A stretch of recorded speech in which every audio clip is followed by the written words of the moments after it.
Good morning students. Thermodynamics की class में हमने production of low temperatures and their applications की हमारा टॉपिक स्टार्ट कर लिया था पिछली क्लास में। तो इसमें हमने दो विधियों के बारे में बात कर ली थी, मिश्रण विधि के द्वारा शीतलन तथा समानीत दाब पर द्रवों के वाष्पन के द्वारा शीतलन। आज हम इसमें जूल थॉमसन एक्सपेरिमेंट एक्सपेंशन देखेंगे। तो देखिए, जूल थॉमसन ने अकॉर्डिंग टू जूल थॉमसन जब किसी गैस को उच्च दाब वाले क्षेत्र से सरंध्र डार्ट मतलब पोरस प्लग। अब पोरस प्लग क्या होता है कि एक ऐसा हम मटेरियल लेते हैं पोरस प्लग के रूप में, जिसके अंदर उसकी स्ट्रक्चर में ही क्या होता है, गैप होता है। स्ट्रक्चर में गैप होता है मतलब बहुत बारीक छिद्र के रूप में उसकी स्ट्रक्चर होती है। जैसे कॉटन हो सकती है या वूल हो सकती है, ऊन जिसे कहते हैं। तो ये जब गैस को उच्च दाब वाले क्षेत्र से इस तरह के पोरस प्लग के द्वारा निम्न दाब वाले क्षेत्र में प्रसारित होने दिया जाता है तो गैस के ताप में परिवर्तन प्रेक्षित होता है। तो गैस के तापमान में चेंज होता है। जनरली ये चेंज नेगेटिव होता है, मतलब कि बाद का जो टेम्परेचर होगा वो कम होगा, या हम कहें कि गैस का शीतलन होता है मोस्टली गैसेस के लिए। तो यह जो प्रभाव होता है, तो हमें यहाँ पर सिर्फ ये जो वर्ड है यही लिखना है कि गैस के ताप में परिवर्तन प्रेक्षित होता है। आवश्यक नहीं कि वो शीतलन ही हो, हर केस में तापन भी हो सकता है, गैस का टेम्परेचर इंक्रीज भी हो सकता है after passing through the porous plug. तो देखिए इसमें यह जो प्रभाव है, यह जूल थॉमसन इफेक्ट, जिन साइंटिस्ट ने इसको एस्टेब्लिश किया, ये एक्सपेरिमेंट, ये सेटअप, उन्हीं के नाम से ही इस प्रभाव को बोला जाता है जूल थॉमसन इफेक्ट। और इस प्रकार की गैस के प्रसार को जूल थॉमसन एक्सपांशन कहते हैं। तो देखिए, जब गैसेस पोरस प्लग में से गुजरती है उच्च दाब, जब हम ये एक्सपेरिमेंट पढ़ेंगे कि इसके बारे में, तो हम देखेंगे कि सबसे पहले गैस को हाई प्रेशर से एक ट्यूब में से गुजारा जाता है, और जब गैस पोरस प्लग से गुजरती है तो थ्रॉटलिंग प्रोसेस होती है। थ्रॉटलिंग प्रोसेस मतलब कि गैस जो है, गैस के अणु वो एक लाइन में एक तार की भांति अरेंज हो जाते हैं, और उसकी वजह से गैस के जो अणु हैं, जो अंतराण्विक दूरी होती है या अंतर परमाणविक दूरी होती है, वो क्या होती है, टूटना शुरू होती है। गैस की जो बॉन्डिंग होती है एटम्स या मॉलिक्यूल्स के बीच की, वो जो बॉन्डिंग है वो टूटना शुरू होती है, और उसमें जो एनर्जी खर्च होगी बॉन्डिंग तोड़ने में, वो गैस के अंदर से ही ली जाएगी। तो यहाँ क्या होगा कि गैस का टेम्परेचर कम होता है। तो जो थ्रॉटलिंग प्रोसेस होती है उसका मतलब यही है कि गैस की जो पोटेंशियल एनर्जी है वो काइनेटिक एनर्जी में चेंज हो रही है। काइनेटिक एनर्जी में चेंज हो रही है क्योंकि गैस मूव कर रही है, और जो पोटेंशियल एनर्जी है इंटर एटॉमिक डिस्टेंस की फॉर्म में, वो अब यहाँ पर क्या हो रही है, खर्च हो रही है। तो इसकी वजह से गैस के टेम्परेचर में चेंज आता है। तो जूल थॉमसन के द्वारा सरंध्र डार्ट प्रयोग से प्राप्त परिणाम की व्याख्या के लिए क्या तर्क दिया गया कि वास्तविक जो गैसेस होती हैं, रियल गैसेस होती हैं, उनके अणुओं के मध्य अंतर आणविक बल इंटरमॉलिक्यूलर फोर्सेस वर्क करते हैं। जब सरंध्र डार्ट में से गुजरने से गैस में प्रसार होता है, गैस क्या होगी, एक्सपांड होती है। जब पोरस प्लग से गुजरती है तो वो क्या होती है, थ्रोटलिंग प्रोसेस कहलाती है। तो जब गैस का एक्सपांशन होता है तो गैस मॉलिक्यूल्स दूर दूर हट जाएंगे। मतलब क्या होगा, वो एक तार के रूप में एक लाइन में अरेंज होंगे, और उनकी जो डिस्टेंसेस होंगी वो इंक्रीज होंगी, और ये डिस्टेंसेस एक लिमिट के बाद क्या होंगी, ब्रेक होना शुरू होंगी। तो जो बॉन्डिंग है वो ब्रेक होना शुरू होती है। तो ये इस वजह से गैस के अणुओं के मध्य लगे अंतराण्विक जो बल होता है उसके विरुद्ध कार्य हो रहा है, क्योंकि जिस अंतराण्विक बल की वजह से गैस के अणु आपस में बंधे हुए हैं, उस बल के विरुद्ध कार्य होता है, और उस कार्य की एनर्जी गैस के अंदर से ही आती है। गैस के अंदर जो स्टैटिक एनर्जी कंज्यूम है, वही एनर्जी काइनेटिक एनर्जी की फॉर्म में ट्रांसफॉर्म हो रही है। तो इस वजह से गैस की आंतरिक ऊर्जा व्यय होगी और फलस्वरूप ताप में कमी आती है।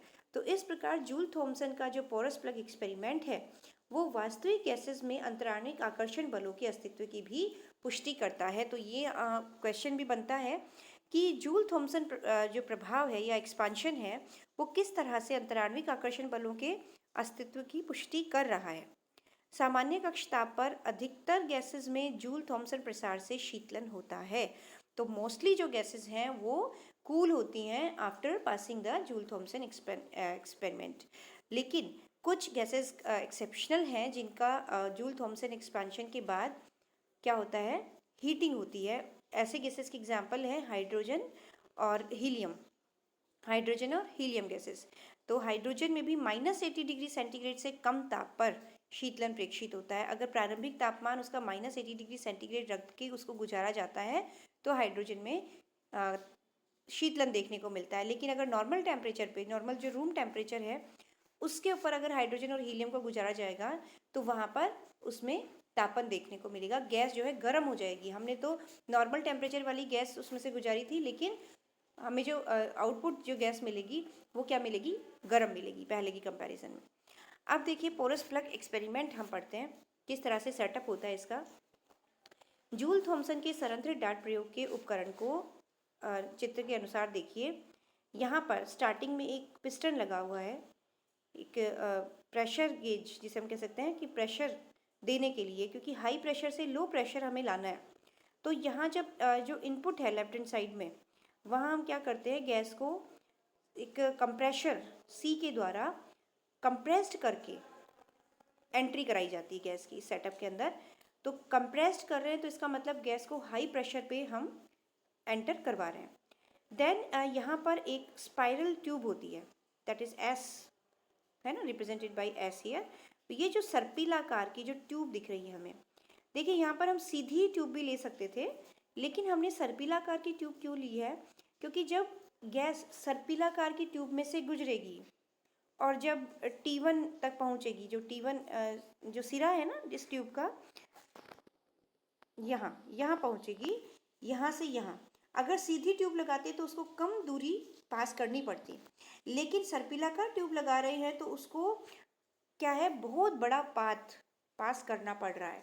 तो जब जितना बड़ा पाथ गैस को पास करना पड़ेगा, गैस के टेम्परेचर में ऑटोमेटिकली उतनी ही कमी आती जाएगी। जितना बड़ा पाथ करना पड़ेगा उसको पास, उतनी ही उसके टेम्परेचर में ऑलरेडी कमी हो जाएगी। तो अब जब हमने गैस को एंट्री करवाई थी, यहाँ के कंपैरिजन में यहाँ का टेम्परेचर थोड़ा कम मिलेगा। अब देखिए क्या होता है, सर्पिलाकार ट्यूब में से हमने प्रवेश करा दिया, फिर एक धातु की नली होती है AA। ये जो नली हमको दिख रही है, ये जो बड़ी वाली जो ट्यूब है दैट इज AA ट्यूब, हमने इसे नाम दिया है। इस नली के मध्य में हमने एक पोरस प्लग लगाया है जो W से रिप्रेजेंट हो रहा है यहाँ। यह प्लग रुई का हो सकता है या ऊन का कुचालक होता है। इसमें क्या होते हैं, बहुत बारीक होल्स होते हैं। इसकी स्ट्रक्चर ही इस तरह की होती है कि इसके अंदर जो वॉइड्स होते हैं, स्ट्रक्चर में ही गैप होता है। तो गैप जो होता है तो एक तरीके से ये संरंध्री कुचालक का कार्य करता है, जिसे दो महीन छिद्रयुक्त प्लेट्स BB के बीच में रखते हैं। यहाँ पर जो छोटा आपको बी, स्मॉल बी दिख रहे हैं W के नीचे, स्मॉल बी जो ट्यूब है, ये प्लेट्स हैं, ये क्या है, महीन छिद्रयुक्त प्लेट्स हैं। और इनको एक लकड़ी के बॉक्स में, क्योंकि कुचालक हमें रखना है, इसको ऊष्मारोधी रखना है, बाहरी जो इसका एटमॉस्फेयर है उससे इसको मतलब क्या रखना है, आइसोलेट रखना है। तो लकड़ी के बॉक्स BB में इसको रखते हैं हम। इसके दोनों सिरों पर T1 और T2 थर्मामीटर हम लगा देते हैं, T1 थर्मामीटर और T2 थर्मामीटर। तो देखिए T1 थर्मामीटर तो क्या हो गया, जब गैस संरंध्रित डार्ट में प्रवेश करेगी उस वक्त उसका तापमान किससे हमें पता चलेगा, T1 से।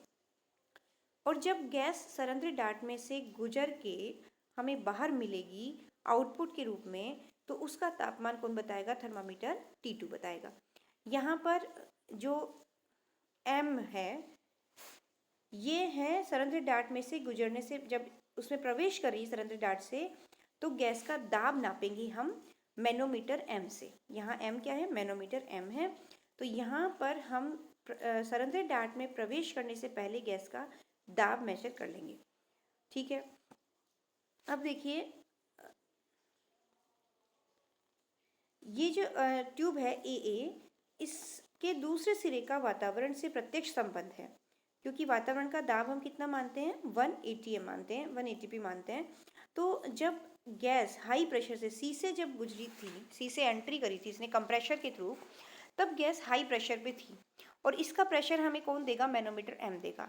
लेकिन जब गैस बाहर हमें मिलेगी तो डायरेक्ट वातावरण के संपर्क में आएगी और वातावरण के संपर्क में आने पर गैस का जो दाब है वो हम कितना मानेंगे, 1 एटमॉस्फेरिक प्रेशर के इक्विवेलेंट इसका दाब मानेंगे, क्योंकि ये बाहर डायरेक्ट ही एटमॉस्फेयर के संपर्क में आ रही है। तो यहाँ पर जो दाब का डिफरेंस होगा, तो high pressure to low pressure हमें गैस मिल रही है। इसके बाद हम T2 से उसका टेम्परेचर मेजर कर लेंगे, तो मोस्टली गैसेस के लिए T2 is less than T1 हमें मिलता है। लेकिन कुछ एक्सेप्शनल, जैसे हमने बताया कि हाइड्रोजन और हीलियम के लिए T2 ग्रेटर देन T1 मिलता है। इस सारे उपकरण को हम रिजर्वायर में रखते हैं, शीतलन जल के कुंड में रखते हैं, ताकि गैस का प्रारंभिक ताप समान रहे। तो इसके लिए ये हमने बात करी पोरस प्लग एक्सपेरिमेंट के सेटअप की। अब देखिए, अब ज्ञात और नियत दाब, अब हम गैस गुजारते हैं इसमें से, तो देखिए क्या होता है। जब ज्ञात और नियत दाब P तथा ताप T1 पर गैस को संयंत्र डार्ट में से गुजारा जाता है, तब गैस का प्रवाह स्थिर हो जाता है। तो संयंत्र डार्ट में से आने वाली गैस का ताप T2 हम ज्ञात कर लेते हैं। इस प्रयोग के द्वारा कई गैसेस जैसे ऑक्सीजन, नाइट्रोजन, वायु, हाइड्रोजन और हीलियम आदि गैसेस का अध्ययन किया गया। तो देखिए इसके अध्ययन के आधार पर क्या रिजल्ट्स निकाले गए, उनको हम एक बार ब्रीफली देख लेते हैं। सभी वास्तविक गैसेस थ्रोटलिंग प्रोसेस में ताप परिवर्तन को दर्शाती हैं। जो भी रियल गैसेस हैं वो थ्रोटलिंग प्रोसेस से उनके टेम्परेचर में डेफिनेटली चेंज हमें देखने को मिलता है, चाहे वह टेम्परेचर प्रारंभिक टेम्परेचर के कंपैरिजन में कम हो या अधिक हो, लेकिन टेम्परेचर में डिफरेंस जरूर ही देखने को मिलता है। संयंत्र डार्ट में से गुजरने के पश्चात ताप दाब परिवर्तन के अनुक्रमानुपाती होता है। तो हमने जो प्रेशर डिफरेंस लिया है, हाई प्रेशर से लो प्रेशर हमने गैस को एक्सपांड किया है, तो यह प्रेशर डिफरेंस क्यों लिया है, क्योंकि जितना अधिक प्रेशर डिफरेंस होगा उतना ही ज़्यादा ताप में परिवर्तन मिलेगा। तो यह जो दाब में परिवर्तन है, ये जो डिफरेंस इन टेम्परेचर है dt, that is directly proportional to dp या चेंज इन प्रेशर। अब देखिए, हाइड्रोजन और हीलियम गैसेस के अतिरिक्त सभी गैसेस सामान्य ताप पर, अगर उनको रूम टेम्परेचर पर एंट्री कराई जा रही है तो शीतलन प्रभाव दर्शाती हैं। अगर रूम टेम्परेचर पर वो गैस सेटअप के अंदर जाएंगी, पोरस प्लग से गुजरेंगी, तो उनके टेम्परेचर में कमी प्रदर्शित होती है। लेकिन हाइड्रोजन और हीलियम गैसेस नॉर्मल टेम्परेचर पर तापन प्रभाव दर्शाती हैं, हीटिंग होती है इनकी। सभी गैसेस के लिए एक नियत व्युत्क्रमण ताप होता है। देखिए Ti, T इनवर्स सभी गैसेस के लिए होता है, एक पर्टिकुलर वैल्यू होती है सभी के लिए। गैस का प्रारंभिक ताप इससे कम होने पर शीतलन प्रभाव तथा अधिक होने पर तापन प्रभाव उत्पन्न होता है। तो हर गैस के लिए ये जो Joule Thomson porous plug experiment है, इससे शीतलन प्रभाव शो हो सकता है। हाइड्रोजन हीलियम के लिए भी हो सकता है, लेकिन कब, जब इनका टेम्परेचर Ti से, जो इन्वर्स टेम्परेचर है, उससे इनका जो प्रारंभिक तापमान जिस टेम्परेचर पर ये एंटर करेंगी वो टेम्परेचर Ti से कम होना ज़रूरी है, आवश्यक है। प्रारंभिक ताप लेस देन होगा Ti से, तो गैस का हमेशा शीतलन ही होगा। लेकिन अगर T ग्रेटर देन हो जाएगा Ti से, तो क्या होगा, गैस का तापन होगा। इसका मतलब क्या हुआ कि मोस्टली गैसेस का Ti रूम टेम्परेचर से अधिक पाया जाता है, इसलिए उनका शीतलन हो जाता है। लेकिन हाइड्रोजन हीलियम के जो इन्वर्स टेम्परेचर होता है, इनका जो व्युत्क्रमण ताप होता है, वो रूम टेम्परेचर से कम मिलता है हमें, इसलिए इनका क्या होता है, तापन होता है। तो देखा हमने अभी कि हाइड्रोजन के लिए -80 डिग्री सेंटीग्रेड इसका क्या है, इन्वर्स टेम्परेचर है, व्युत्क्रमण ताप है -80 डिग्री सेंटीग्रेड, जो कि बहुत ही कम है।